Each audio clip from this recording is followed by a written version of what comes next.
Seja muito bem-vindo, como vai você? Estamos começando o Câmara Debate. No programa de hoje nós temos um assunto muito legal, sobre o mundo virtual, a internet.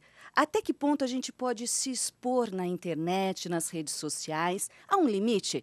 Então, para isso, a gente recebeu aqui, está recebendo vários convidados, um pessoal muito bacana, muito legal, especialistas, que vai poder falar com a gente sobre isso.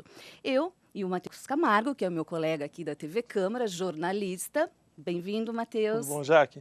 Estamos recebendo também a advogada especialista em internet, a Adriana Cancian. Olá, tudo bem? Tudo jóia. E também a psicóloga, que vai falar para a gente desse lado comportamental das pessoas na internet, a Cristiane Alves Lorga. E também uma formadora de opinião, a Priscila Topidian, que é jornalista, nossa colega também, para esse bate-papo, não é, Matheus? É isso mesmo, Jaque.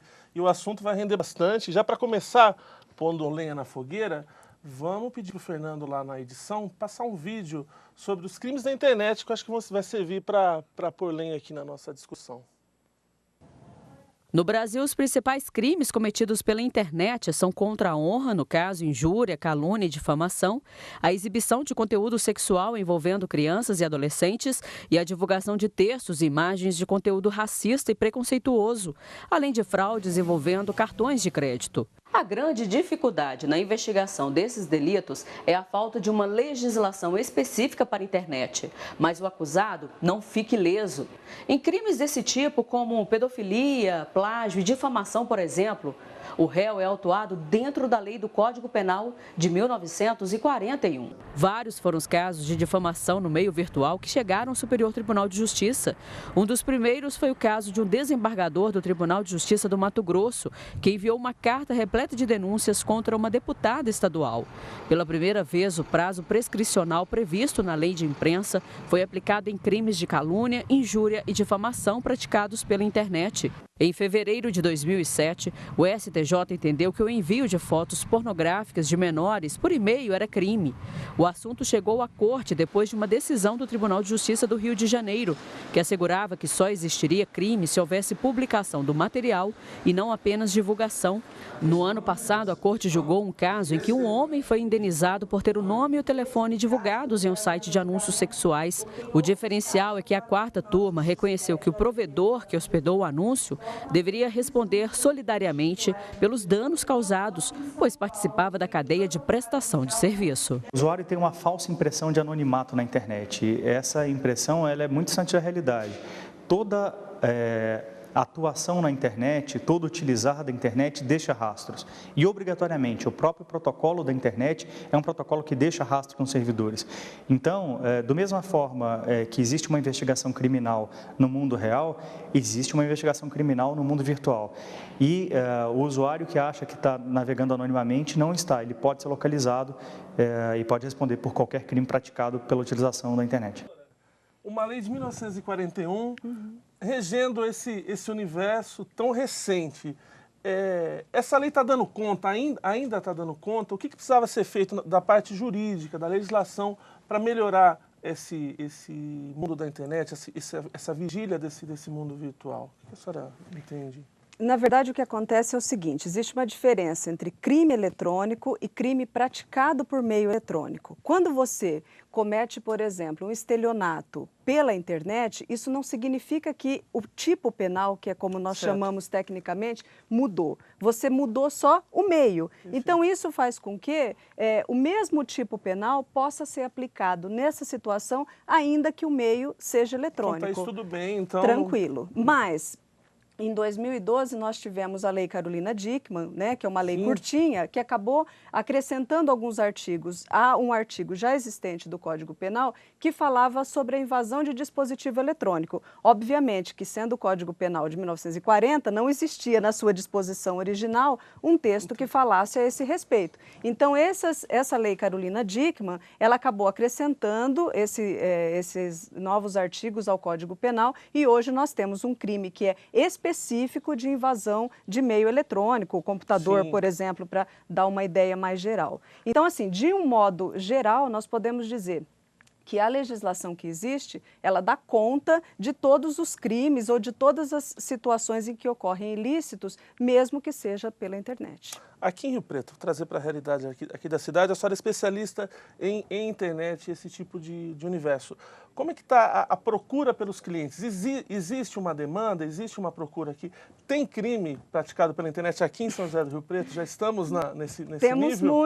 temos muitos. Nós temos, no escritório, nós temos uma demanda bastante grande, tanto do ponto de vista da pessoa física, Certo. que muitas vezes acaba se envolvendo em ilícitos de crimes contra a honra, por exemplo, injúria, difamação e calúnia, mas nós temos também outros crimes, né, que envolvem pessoa jurídica, mas no caso específico da pessoa jurídica, o que tem havido é uma preocupação preventiva. O que eu posso fazer, por exemplo, com os bancos de dados da minha empresa para que esses dados não sejam sequestrados, ou como que a minha política de uso, né, a minha política de privacidade do meu site pode estar adequada à legislação. Então a gente tem uma procura tanto para contencioso quanto para preventivo, aqui em Rio Preto, e bastante grande. E do ponto de vista comportamental, doutora, a doutora Cristiane está aqui, é psicóloga, as pessoas têm tido muitos dilemas existenciais por conta desse mundo virtual. Como é que está a cabeça das pessoas com essa novidade, essa aproximação virtual? É tudo muito novo, né? E a gente pode pensar em termos de educação, né? Como que os pais estão lidando com isso. Quanto aos adolescentes, né? Que tem a fase da onipotência, né? Que nada vai acontecer. Então, muitos tiram fotos, né? Entre namorados e às vezes eles ficam reféns, né? As meninas, ou principalmente, né? Por causa da nossa cultura mesmo. Sim. Então, às vezes elas tiram fotos enquanto estão, né? Naquela paixãozinha, né? E aí elas não conseguem se livrar. Elas, às vezes, continuam no relacionamento, né? Doentio, muitas Sim. vezes, que está prejudicando e não saem porque elas tiraram foto, né? Então, acaba ficando refém. E no caso de relacionamento amoroso, né? Que a gente tem desde de término pela internet, né? Tanto de namoro quanto de casamentos, né? Justamente o virtual entrando no real, né? A doutora falou aqui do banco de dados de uma empresa.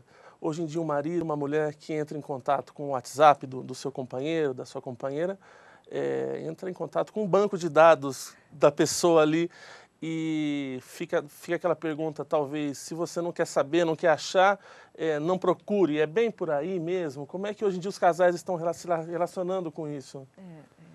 Bom, eu acho bárbaro porque, primeiro, que essa internet, né, celular, essas coisas todas, unificou, né? Não tem classe social, né, distinção.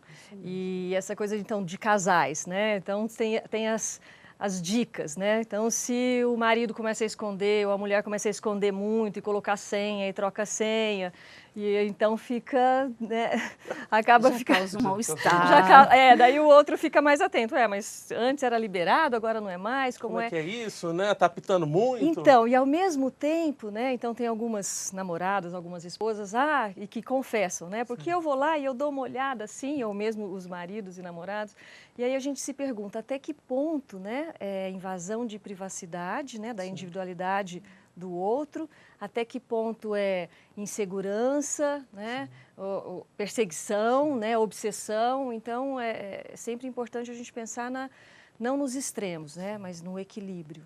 Doutora, até mesmo uma coisa dentro de casa, doméstica, que eu invada o computador ou o aparelho da minha companheira, isso seria um crime? Se ela quiser ir adiante com isso, poderia trazer alguma consequência jurídica? É assim, em direito, a gente sempre faz uma análise caso a caso. Depende de como isso foi feito, invadiu-se como, em que circunstâncias, para acessar que tipo de informação. Certo. Agora, eu acho que existem duas coisas, complementando o que a doutora acabou de dizer, que eu acho que são bastante importantes. Que a primeira é a seguinte: aquele que tem esse comportamento desconfiado, ele não tem esse comportamento, ele não fica exacerbado em função do uso da internet. Ele fica potencializado, mas a pessoa já é naturalmente assim. A internet não faz com que as pessoas sejam de um jeito ou sejam de outro. Pelo menos pelo menos é essa percepção que a gente tem. Você potencializa comportamentos, características que a pessoa já tem. Então, quando você tem uma situação, uma circunstância como essa dentro de casa, você pode ter circunstâncias, por exemplo, em que às vezes o acesso a determinadas informações sigilosas, muitas vezes, às vezes até profissionais, podem ser usadas em outros contextos, como, por exemplo, num caso de divórcio. Né? Então, esse tipo de acesso, ele é muito delicado e ele precisa ser observado, porque isso varia muito. Depende para o quê, quais são os acordos que você tem com o seu companheiro, né? Quais são os seus comportamentos e que tipo de coisa realmente, né, de fato, você faz. Agora, uma coisa é certa, uma vez na internet, sempre na internet. Entendi. Depois perde o controle Perde desse o controle conteúdo. E a Priscila escreveu um artigo para a revista Domingo interessante sobre o ódio nas redes sociais, não é, Priscila? O que você observa nas redes sociais sobre essa exposição do ódio mesmo, das pessoas se colocarem? Na verdade, eu redigi essa matéria depois de observar, né? Na verdade, isso me incomodava muito, a intolerância que a gente tem com a opinião do outro, né? Hoje em dia, muito potencializado pelo momento político, né, que nós estamos vivendo, né? Então, aquele que pensa diferente de mim politicamente, ele é inimigo, odiado, né? a gente perde amizades, né, por pensar. E também a gente percebe muito uma generalização, né? Então, por exemplo, se fulano votou em tal, então é porque ele apoia o impeachment, então ele apoia a volta dos militares, ninguém quer isso, pelo amor de Deus, né? Ou o contrário também, se ele votou no governo aí em vigência, então é porque ele é socialista, ele quer acabar é socialista, as pessoas não ponderam mais, né? As pessoas generalizam e isso gera muito ódio. E a opinião do outro, para mim, eu não escuto mais, eu não quero mais. Aí exclui dos amigos, Isso, né? Exclui dos amigos, briga, ele né? pensa diferente de mim. E na internet a gente tem essa sensação de aparente isenção do que a gente diz, mas, né? Não existe, né? E as pessoas vão e dizem o que querem dizer, né? Então eu observo assim uma polarização, uma falta de olhar para o outro mesmo. Eu acho que falta isso. Eu acho que a internet também induz muito. A gente sabe que é um reflexo da sociedade, mas essa questão do narcisismo, né? Do que as minhas leis, aquilo que eu penso, e aí eu vou julgar o outro, né? Sem ao menos escutá-lo, né? Porque dos dois lados a gente tem coisa boa para se tirar e para se aprender, né? E eu achei interessante uma coisa que você colocou, é que assim, não se trata só de uma rede de computadores, é uma rede de pessoas. Que as pessoas têm que ter essa consciência, gente por trás né? daquilo, São né? pessoas. Mas é impossível hoje em dia, eu acho que todos nós, quando a gente conhece alguém, procurar essa pessoa no Facebook, né? Dar uma olhada numa foto Indiscutivelmente o Facebook, nas pesquisas, até falam em marketing, se você quiser atingir um público, é no Facebook.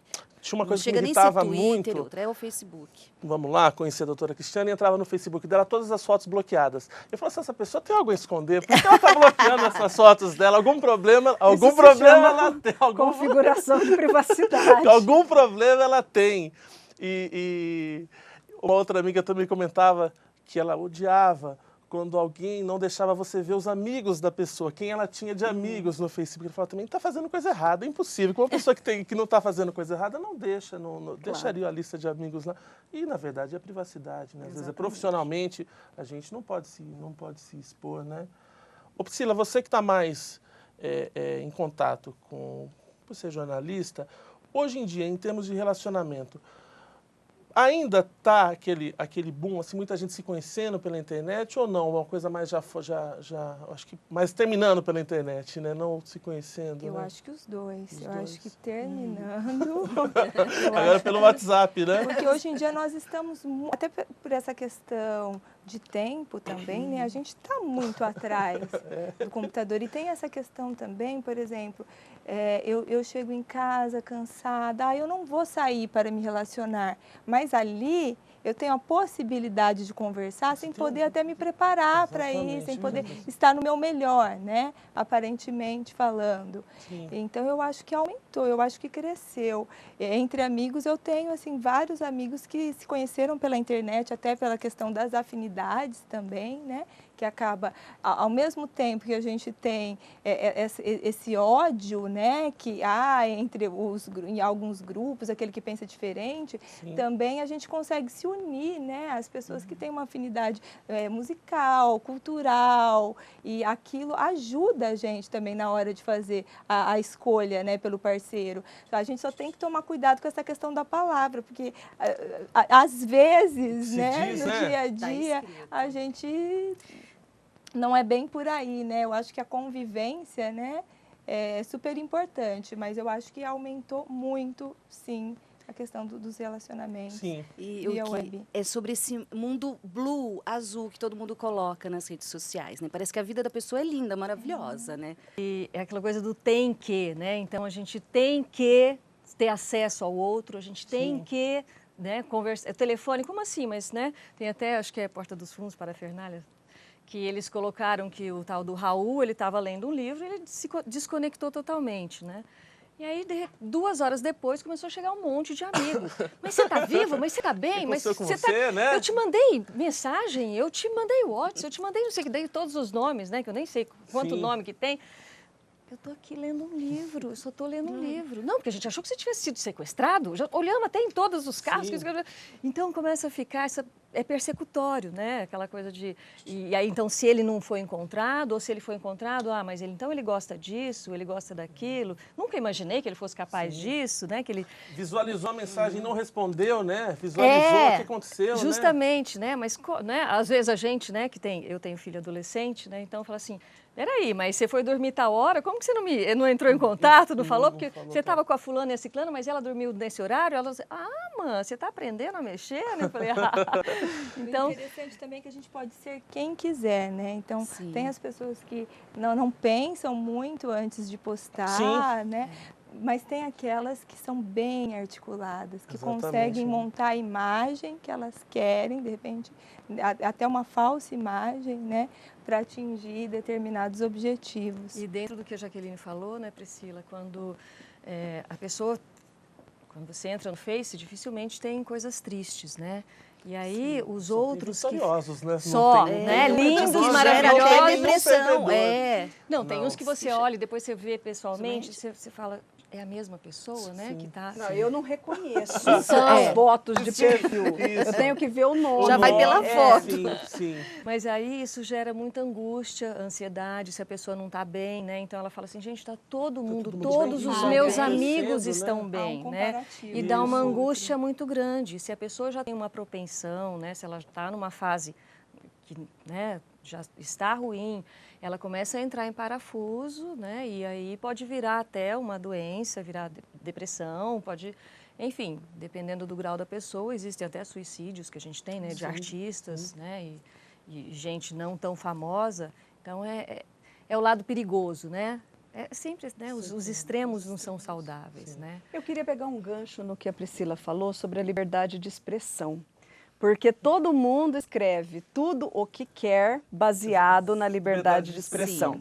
E isso é uma coisa muito problemática, porque embora seja um princípio constitucional, quer dizer, um direito garantido a todos os brasileiros, isso não é um princípio absoluto. Quando você fala que você tem liberdade de expressão, você deve poder se expressar não de qualquer jeito. Então, aquela palavra, né, dependendo do que você quer dizer, você pode fazer, mas não daquela forma. Né? Então, é aí que moram os complicadores da injúria, da difamação e tudo mais. Porque a pessoa se diz assim, por exemplo, quando está sendo processada. Ah, mas eu usei do meu direito constitucional de liberdade de expressão.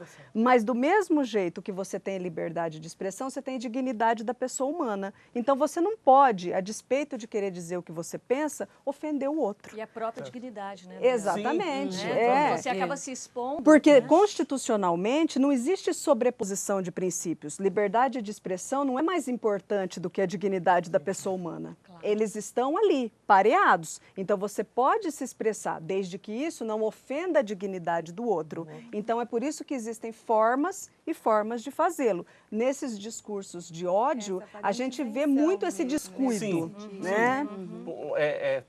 Revestido, travestido nesse princípio da liberdade. Exatamente. Ou então também muito assim, se você não gostou do que eu estou escrevendo, é só me tirar da sua lista de mim, como se o que se escreveu não continuasse ali, não tivesse e peso, aí, né? Não não tivesse existisse, isso, né? E as pessoas, quando, por exemplo, são responsabilizadas por isso, elas acham ruim, porque elas dizem que não, que elas estão sendo perseguidas, Sim. injustiçadas. Mas essa clareza jurídica precisa ficar bem evidente, que do mesmo jeito que você tem direito de se expressar, o outro tem direito de ser respeitado.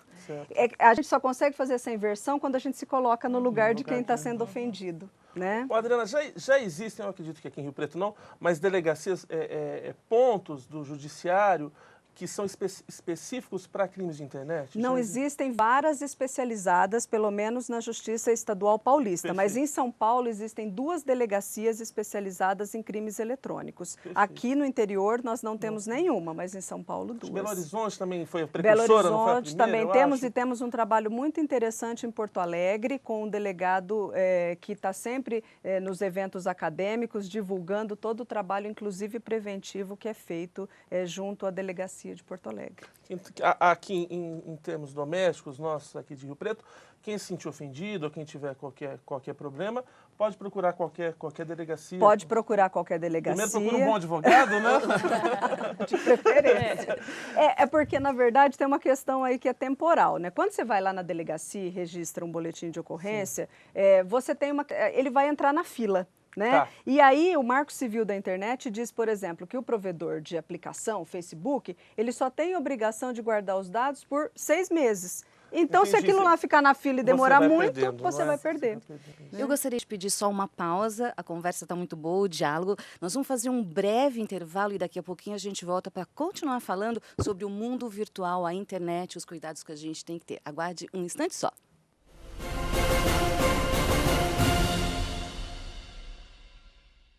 Uma escola muito engraçada, não tinha lousa, não tinha nada. Não é nada engraçado ver o estado de grande parte das escolas públicas brasileiras. Salas de aula caindo aos pedaços, água e banheiro nem sempre tem. Ver de perto essa realidade e agir para mudar é o objetivo do Ministério Público pela Educação. Conheça o projeto acessando o site. MPEDUC, uma iniciativa do Ministério Público Brasileiro pela Educação. A medula que salva vidas não é tirada da sua espinha, e sim do osso do quadril ou do sangue, como uma doação. Você doa uma pequena quantidade que não faz falta. Seu corpo repõe fácil e volta logo ativa. E pronto, você salvou uma vida. Faça o cadastro no Hemocentro. Doar só depois. Quando houver alguém compatível. Junte-se a nós na batalha pela vida.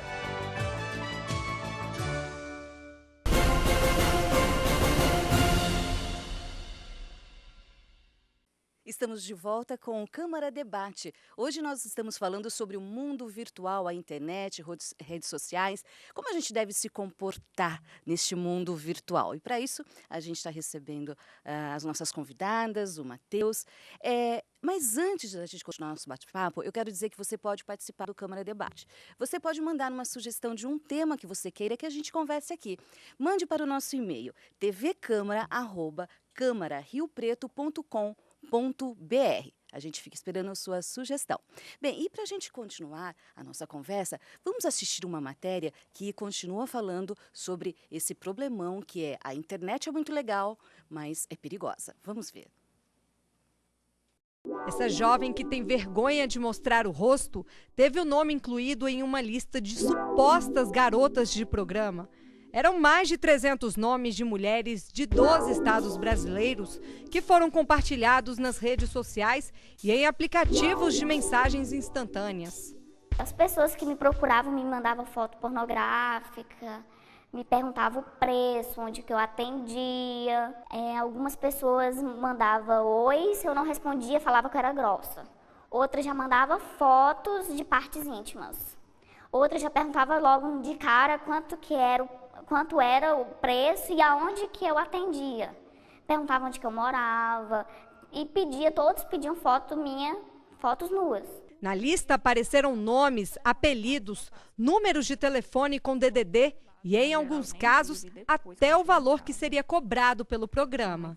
Tinha gente de São Paulo, do Mato Grosso, do Rio de Janeiro que me ligava e eu não atendia. Cada pessoa que vinha falar comigo no WhatsApp eu bloqueava. O celular chegou a travar de tanta mensagem que estava chegando no celular. Era 300, 400 mensagens ou mais num dia. Madrugada, então eu desligava meu celular para o telefone parar de tocar, de vibrar, porque era 24 horas. A invasão de privacidade na internet é cada vez mais comum. Um caso que teve grande repercussão foi o da atriz Carolina Dickmann. Ela teve fotos em que aparecia nua divulgadas na internet. A caixa de e-mail dela foi violada por hackers. Após esse polêmico episódio, foi criada em 2012 a Lei 12.737, que ganhou o nome da atriz Carolina Dickmann. Essa lei alterou o Código Penal para tipificar como crime uma série de condutas no ambiente virtual, como a invasão de computadores para obter dados particulares. A lei prevê multa e detenção de 3 meses a 1 ano. Após a Lei Carolina Dickmann, foi criado o Marco Civil da Internet, que entrou em vigor em junho de 2014. Ele estabelece regras claras para o uso e acesso à web no Brasil. Mesmo com esse avanço, a justiça é necessária para garantir direitos. Um exemplo foi o de uma mulher que conseguiu uma indenização de R$50 mil de um provedor de internet. A empresa garantiu que ia retirar da web todo o conteúdo com cenas íntimas da vítima, mas não conseguiu cumprir o acordo. Os ministros da terceira turma do STJ entenderam que o provedor causou frustração, já que criou expectativa de resolver o drama da mulher. E fica um alerta para os pais e adolescentes. Nós temos várias formas de prevenção. Uma delas é a questão de não usar a rede Wi-Fi pública. Outra coisa que é bem normal que as pessoas fazem é não bloquear a tela. Ou seja, está numa área de trabalho, um ambiente com muitas pessoas e não trava. Sai da mesa, sai daquele ambiente e deixa o computador aberto. Não colocar senhas, a mesma senha para todos, para e-mail, para banco, para mídias sociais, enfim. Fazer essa questão da senha de uma forma diferenciada. Lembrando que o maior incidente de crimes na internet hoje, as maiores vítimas, são adolescentes de 13 a 17 anos.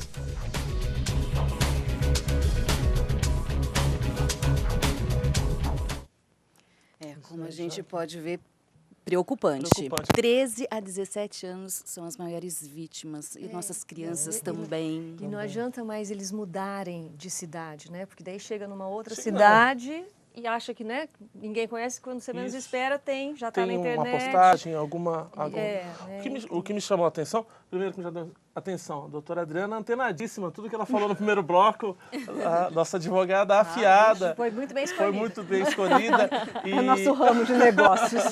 Mas o que me chamou a atenção ali, além de tudo, na maioria dos casos, em uma matéria curta, os 3 casos são casos de mulheres. Além disso, a mulher é mais uma vez vitimizada nesse universo machista, né? Ela é vitimizada mais uma vez. Porque é impossível você assistir qualquer um desses 3 casos e numa sociedade machista já não cair no jocoso, né? Ah, mas será que ela não foi atrás? Ah, mas por que fez essas fotos? Por que tirou a foto? Ah, mas será que essa menina mesmo? Será? Ah, mas...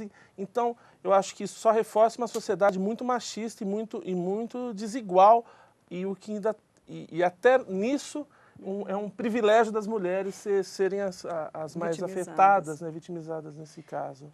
Eu acho que tem uma outra questão também que vai ao encontro do que a Jaqueline está falando. Quando uma menina, por exemplo, divulga uma foto íntima para um namoradinho como prova de amor, né? Porque a prova de amor atual é essa. Você mandar uma foto nua ou uma foto íntima para o seu namorado. É a realidade. Quando essa foto ela é compartilhada, porque as pessoas recebem, elas não se satisfazem em ver, elas querem compartilhar. Então, as pessoas não entendem que aquilo que elas estão fazendo está errado. O primeiro comentário é, bem feito. Bem feito, quem mandou colocar foto? E é o que a gente aconselha e diz que o compartilhamento ele tem a mesma responsabilidade da postagem. Então, por isso que a gente explica, né, que o compartilhamento responsável ele é necessário. Por que você vai compartilhar uma foto de uma pessoa que você não conhece? Ou então uma foto que denigre a imagem da pessoa? Só para se satisfazer, né, para ver aquela pessoa exposta, né, e ainda dizer que a culpa não é sua?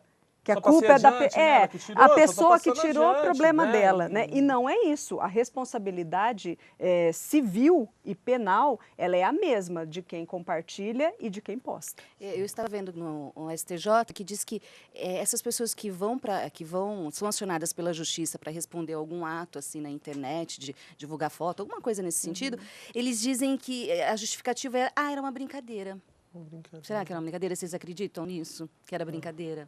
Então, mas a lei não diz isso. A lei não quer saber, né? Quando a gente vai falar para os adolescentes, a gente é claro nisso. Por exemplo, perfil fake é crime de falsidade ideológica. Artigo 307 do Código Penal. Não está escrito lá que, se for uma brincadeirinha...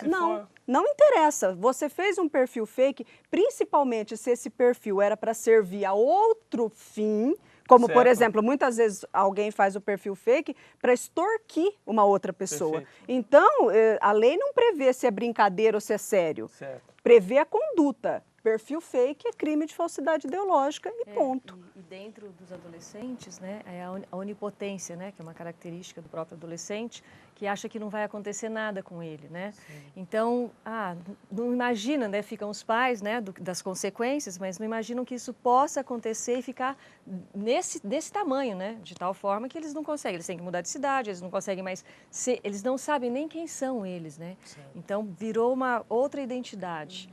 E aí o tanto que é difícil você, né, depois no consultório, para retomar quem é a pessoa, a identidade dela, né, fortalecer a autoestima. Pesa bastante por ser na internet, emocionalmente, para a pessoa, quando ela sofre algum tipo de bullying, né, na internet, ter sido na internet. É diferente como antigamente, quando não tinha internet, a criança sofria ou o adolescente. Pesa mais isso? Agora não tem mais limite, né? Porque não tem limite. A gente está falando, não tem fronteira. Não existem fronteiras. Uma sensação de realidade aumentada. Né? Não é mais regional, né? Ele fica não é mais do círculo, porque, por exemplo, quando éramos adolescentes, era na escola, era difamados do seu grupo. Às vezes mudava de escola, já era suficiente. Agora nem mudando de cidade é suficiente mais, né? Então a vulnerabilidade. Registrado. Então, mesmo com o passar do tempo, rastros sempre vai haver, né? A Priscila, que é a mais jovem da turma aqui, o Snapchat, aquele que você filma, que dura um pouco 24 horas, né? 24 horas. Vocês viram no começo do ano, eu acho que 7 milhões de Snapchats caíram, teve uma falha do sistema, coisas que as pessoas pensaram que nem existiam mais, o sistema teve um problema e foram divulgados. E a maioria foi arrasadora, assim, só adolescente mostrando parte íntima. Assim. Mas a gente pode capturar, né? Tem como, né? Mesmo que no outro dia aquele vídeo já não exista mais, a gente pode capturar aquelas imagens e ter aquilo guardado. Minha irmã brinca comigo que um dia as conversas inbox do Facebook vai acontecer algum erro e vão ser publicadas. Eu falei, aí vai acabar o mundo. Vai acabar o mundo, com certeza. Agora veio a Hillary Clinton, né? Exatamente. Os e-mails, mais 7 mil e-mails que ela vai ter que divulgar. O WhatsApp, né? Que ela usava no também. O que eu vejo, assim, no usuário comum de internet é uma ingenuidade muito grande. Sim, né? Adriana, você dá palestras gratuitas, voluntárias em escolas, para os jovens. Isso. Você observa que eles sabem desse tipo de coisa, como a Priscila falou, que pode ser recuperado, que pode ser gravado.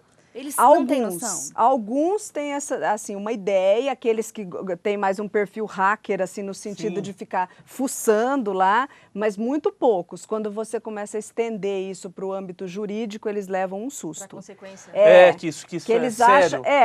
Eles acham que é tudo uma brincadeira, que eles não entendem. Eu vejo assim que o usuário, tanto o adolescente e principalmente os mais velhos, que vêm de uma realidade analógica, eles são muito ingênuos. Então, essa ideia de como que funciona, o que é um servidor, que isso fica guardado, as pessoas não têm essa ideia. Elas acham simplesmente que você deletando lá, ali, vai desaparecer.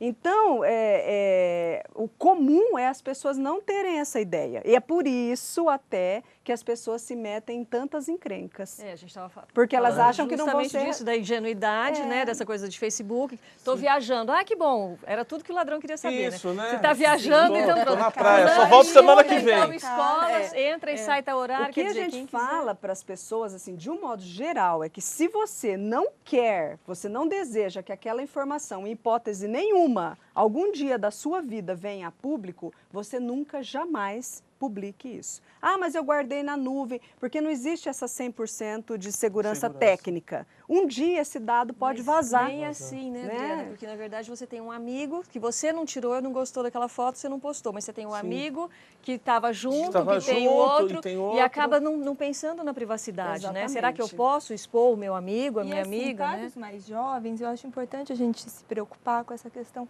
profissional. Porque a gente sabe que as empresas, elas vão até o perfil, né? E então, dependendo da maneira como nós, né, nos comportamos, isso pode pesar, né? Até aí na contratação. É o que a gente chama de identidade digital. Então, você tem a sua identidade, as pessoas te conhecem como você é, e você tem uma identidade, porque é fácil, é só você entrar no perfil das pessoas, ou então dar uma gugada no nome dela, que vai aparecer preferências. Você não precisa conhecer a pessoa. Você não vai, obviamente, conhecer profundamente. Mas daí vem o Matheus e fala assim, eu não posso entrar no Facebook dela. O que ela está escondendo? O que ela está escondendo? O que ela está escondendo de mim? Você pode dar uma Mas olhada. sempre tem alguma coisa. Hoje em dia é muito difícil você encontrar uma pessoa que não exista nenhuma referência sobre ela na internet. Mesmo que não seja numa rede social, ou no Tribunal de Justiça, em algum lugar, vai ter uma informação sobre a pessoa. Eu estava nos bastidores, eu estava comentando com as meninas aqui, e eu tenho uma amiga que qualquer nome que ela encontra, ela põe na internet para saber se essa pessoa não cometeu nenhum crime, alguma coisa. E uma vez também, uma outra caso engraçado, uma amiga nossa, na época do Orkut ainda, a gente estava em dúvida de contratar, trabalhava num grande jornal aqui, essa pessoa, e nós entramos no Orkut e ela tinha uma foto de Nossa Senhora e ela escrito assim, minha maior amiga. Eu falei, não, essa pessoa que você é amiga de Nossa Senhora, vamos contratar. E nós contratamos, e a gente brincava, olha, acabou com esse aval que você tinha no Orkut, acabou, você foi contratar com essa madrinha, dizer, olha só. Não tem, minha maior amiga. Então, doutora, a senhora trouxe uma cartilha. Uma cartilha. Falasse desse seu trabalho, que é muito interessante. Exatamente. Essa cartilha é a cartilha... Pode mostrar para o Marcão, você pega aqui? Pode mostrar. É a cartilha que a Comissão de Direito Eletrônico e Crimes de Alta Tecnologia da OAB São Paulo produziu. Esse é o segundo volume que fala sobre as recomendações e boas práticas para o uso seguro das redes sociais. Para toda a família. Isso que é o mais bacana. Porque no final dela tem uma explicação sobre software de controle parental. Então, principalmente para os pais que não dominam muito o que são as redes sociais, como que faz configuração de privacidade de cada perfil, ela é bem detalhada nesse sentido. Inclusive mostrando quais são as redes sociais mais acessadas no Brasil e como que você faz a configuração de privacidade do perfil de cada uma dessas redes. Onde a gente consegue? No site da OAB, no link da Comissão de Direito Eletrônico, está lá liberada para download gratuito. Perfeito. E as suas palestras, quem quiser, escolas, né, podem solicitar? Nós fazemos, na verdade, todos os escritórios de direito eletrônico no estado de São Paulo, que a nossa comunidade é pequena ainda, tem um pilar de educação digital. Então, dentro desse pilar de educação digital, a gente faz esse trabalho preventivo com crianças e adolescentes. Então, todas as escolas que têm interesse interesse que nos procuram, nós agendamos, vamos lá, fazemos essas palestras, aí a gente faz adaptações, obviamente. Se é para o ensino fundamental, uma coisa um pouco mais simples, quando é para o ensino médio, a gente já dá uma carregada nas cores para falar das questões mais específicas da responsabilidade civil e criminal, e com isso a gente faz com que as pessoas diminuam, pelo menos minimizem essa questão da ingenuidade, principalmente com relação ao anonimato na internet. Né? Então, a gente tem um grande interesse em compartilhar o conhecimento, porque o que a gente vê que falta é realmente as pessoas conhecerem melhor as ferramentas que elas usam tanto. Né? Então, a ideia é essa. Tem algum telefone de contato? Ah, tem. O do escritório 3222-5893. 3222-5893. Ou então procura no Facebook. Exatamente. Né? Adriana Cancian com S-N e já solicita a amizade, também. Né? Mas eu vou perguntar, de onde eu te conheço? Eu te conheço, já solicita a amizade. Uma coisa que, não sei em que pé que está o programa, se falta muito tempo, também eu acho que nós quatro aqui também não podemos passar como cavaleiros do apocalipse de uma praga moderna, não.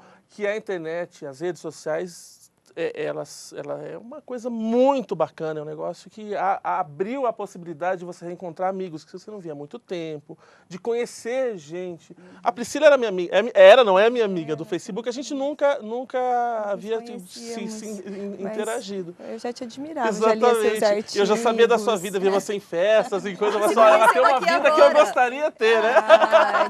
Ela tem uma vida que eu gostaria de ter. A Priscila tem um mundo azul, que a Jaqueline exatamente. Mas eu acho que é uma ferramenta muito interessante de trabalho para mim, né? Principalmente para divulgar as matérias, né? As publicações na Domínios. E também para a parte literária minha, né? Que eu produzo muitas coisas com relação à literatura, contos. Então, ali também é um meio interessante para quem gostar, acaba conhecendo. Ali eu posto poesia. Sim, é um jeito bom de utilizar a internet, utilizar as redes. Serve também, por exemplo, nós somos jornalistas, mesmo não nos conhecendo, para você estar perto do que os jornalistas estão pensando também, né? O que a classe está pensando, nas pautas estão pensando, né? Eu acredito, né? Outra coisa muito boa são os tímidos, né? Porque para os tímidos é uma ferramenta bárbara. Maravilhosa, porque, é verdade, a pressão do cara a cara, então as pessoas... primeiro, né? Isso. Bloco, elas já passam a ser aceitas de certa forma, então fica mais fácil. Facilita bastante, né? Muito bom. Bem, chegamos ao final do nosso programa, o Câmara Debate. Uma pena, porque a discussão, a conversa está muito boa. Eu gostaria de a consideração final de vocês, de cada um de vocês, do que a gente pode tirar dessa conversa. Eu acho que a coisa mais importante, né, que eu gostaria de deixar aqui é que a internet é uma característica inerente do nosso tempo. Então, não adianta mais aquele discurso saudosista, na minha época não era assim. Essa época é assim. Então acabou, né? Isso faz parte da nossa vida, essa realidade é inexorável, não vai voltar, não vai mudar a ser, não vai voltar a ser analógica. Então, acho que a gente precisa conhecer, compartilhar o conhecimento e tirar o que existe de bom na internet, que são muitas coisas, né? Na verdade, acho que quando a gente coloca numa balança, a gente tem mais coisas boas do que coisas ruins. Agora, reforço, as pessoas precisam perder essa ideia ingênua de que elas são anônimas na internet, porque isso não é verdadeiro. Mas a internet é uma ferramenta maravilhosa para uma série de coisas. Correto. Cristiane? É a mesma coisa para mim, para o meu trabalho, né? Na área da psicologia tem o ITS Terapia, que são todos os artigos, né? Eu exponho todo o meu trabalho, essa coisa da consequência do ato, né? Para a gente pensar bastante. Então, quem que a gente aparece, como a gente aparece, qual que é a identidade, o que eu quero transmitir para o outro, né? Então, pensar que existem consequências que a gente está exposto e que a gente pode usar positivamente para conseguir um emprego, para conseguir, né, estar aqui, né, se fazer ouvir, né? E para os pais, né? Eu trabalho muito com os pais, então tanto que a gente tem de informação, de atualidade e de vínculo, né? Pode ser uma coisa, principalmente na fase da adolescência, que existe uma dificuldade maior, né, de comunicação entre pais e filhos. A internet, o WhatsApp, essas mensagens todas são um meio de você acessar, você estar com seu filho muito mais facilmente, às vezes, do que o cara a cara, né? Então... Eu queria dizer, né, dentro até do tema da matéria que foi publicado, que essa coisa de, antes da gente destilar o ódio, vamos ler o que o outro tem, né, para nos contar, porque de repente a gente muda um pouco, né, a nossa opinião, né? Vamos ouvir esse outro. E se tem uma boa forma da gente não odiá-lo, é através da compreensão do outro, né? Vamos sair um pouquinho da nossa caixinha, né, e tentar fazer disso uma grande rede mesmo de relacionamento e de crescimento. Correto. É isso mesmo. Eu também, o que eu posso falar é que eu quero ser amigo no Facebook de vocês todos. Te libera, E liberem as fotos para mim. Só que dá para te identificar pela sua foto de perfil. Não é fake, não é fake. É um ser, Isso. E é isso, né? Mas ótimo, adorei a conversa. Muito obrigada pela presença de vocês, aceitando o nosso convite, né, Matheus? Muito bom. Bem, e você pode participar do Câmara Debate. A gente aguarda a sua sugestão de tema para a gente conversar aqui. Você pode mandar um e-mail para o tvcâmara@câmarariopreto.com.br. Muito obrigada, meninos. Obrigada, Matheus. E obrigada a você por ter nos acompanhado até agora. Tchau, até mais.